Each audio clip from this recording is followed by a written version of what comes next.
ನಿನ್ನೆ ಅಂಬಡಗಟ್ಟಿಯಲ್ಲಿ ಮಹಿಳಾ ಮಕ್ಕಳ ಕಲ್ಯಾಣ ಇಲಾಖೆ ಲಕ್ಷ್ಮೀ ಹೆಬ್ಬಾಳ್ಕರ್ದ ಭೀಕರ ಅಪಘಾತ ಆತ ಗೊತ್ತೈತಲ್ರಿ.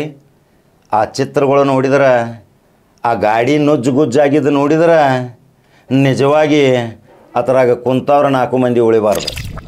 ಆದ್ರೆ ಅದೃಷ್ಟವಶಾತ್ ಜವರಾಯನ ಮೇಲೆ ಏನು ಪ್ರೀತಿ ಬತ್ತು, ಜವರಾಯ ಇವ್ರ ಮೇಲೆ ಏನು ಪ್ರೀತಿ ಮಾಡಿದೋ ಗೊತ್ತಿಲ್ಲ, 4 ಮಂದಿಗೆ ಅಲ್ಪ ಸ್ವಲ್ಪ ಗಾಯದಿಂದ ಉಳಿಸಿದ.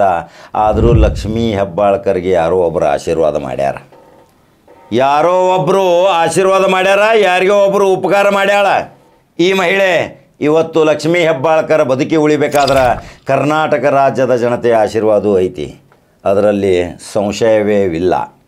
ಯಾಕಂದ್ರೆ ಆ ಗಾಡಿ ನೋಡ್ರಿ ಪೀಸ್ ಆಗೈತಿ, ಅಂಥ ದೊಡ್ಡ ಪ್ರಮಾಣದ ಗಾಡಿ, ಅದರಲ್ಲಿ ಬಲೂನ್ ಬಂದಾವ. ಆ ಬಲೂನನ ಸಹಾಯದಿಂದ ಆ ಬಲೂನೇ ಜನತೆಯ ಆಶೀರ್ವಾದ. ಯಾರು ಹೇಳಿದ್ರು ಸಂಕ್ರಾಂತಿಗೆ ಒಂದು ಸ್ವಲ್ಪ ತೊಂದರೆ ಐತೆ ಅಂಥೇಳಿ ಅದನ್ನು ಚಂದ್ರರಾಜ್ ಹೇಳ್ಯಾರ. ಸಂಕ್ರಾಂತಿಗೆ ಒಂದು ತೊಂದರೆ ಐತಿ, ನೀವು ಒಂದು ಸ್ವಲ್ಪ ನಿಧಾನವಾಗಿ ಇರಬೇಕು. ಆದರೂ ಸಹಿತ ರಾತ್ರಿ 11 ಗಂಟೆಗೆ ಬೆಂಗಳೂರಿನಿಂದ ಬೈ ರೋಡ್ ಬರುವುದು ಅವಶ್ಯಕತೆ ಇದ್ದಿರಲಿಲ್ಲ. ಆ ಅವಶ್ಯಕತೆ ಇದ್ದರೂ ಸಹಿತ ಈ ರೀತಿ ಅಪಘಾತ ಆಕೈತೆ ಅನ್ನೋದು ಯಾವುದೋ ಮುನ್ಸೂಚನೆ ಇದ್ದಿರಲಿಲ್ಲ. ಯಾವುದೇ ಮುನ್ಸೂಚನೆ ಇರ್ತಿತ್ತಂದ್ರೆ ಇನ್ನೂ ತನಕ ಯಾರ್ಯಾರು ದೊಡ್ಡ ದೊಡ್ಡ ವ್ಯಕ್ತಿಗಳು ಸಾಯ್ತಿರಲಿಲ್ಲ. ಇಂಥ ಅಪಘಾತದಿಂದ ಪಾರಾದಂಥ ಲಕ್ಷ್ಮೀ ಹೆಬ್ಬಾಳ್ಕರ್ ಇವತ್ತು ರಾಜ್ಯದ ಜನತೆಗೆ ಏನೋ ಒಂದು ಒಳ್ಳೇದು ಮಾಡ್ಯಾಳ. ಮಹಾಲಕ್ಷ್ಮಿ ಚಾಮುಂಡೇಶ್ವರಿ ಆಶೀರ್ವಾದ ಐತಿ ಕಾಣ್ತೈತಿ.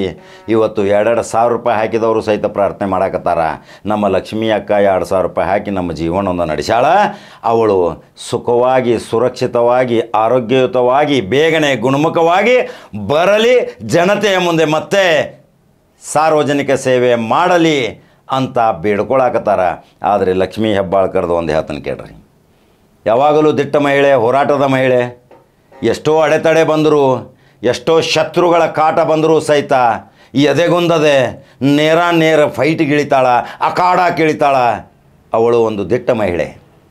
ಒಂದು ಮಹಿಳೆಗೆ ಇಷ್ಟೊಂದು ಶಕ್ತಿ ಬರಬೇಕಾದ್ರೆ ಕೋಟಿ ಹೆಣ್ಮಕ್ಕಳಲ್ಲಿ ಒಬ್ಬರಿಗಿರ್ತೈತ್ರಿ ಅಂಥ ಶಕ್ತಿ.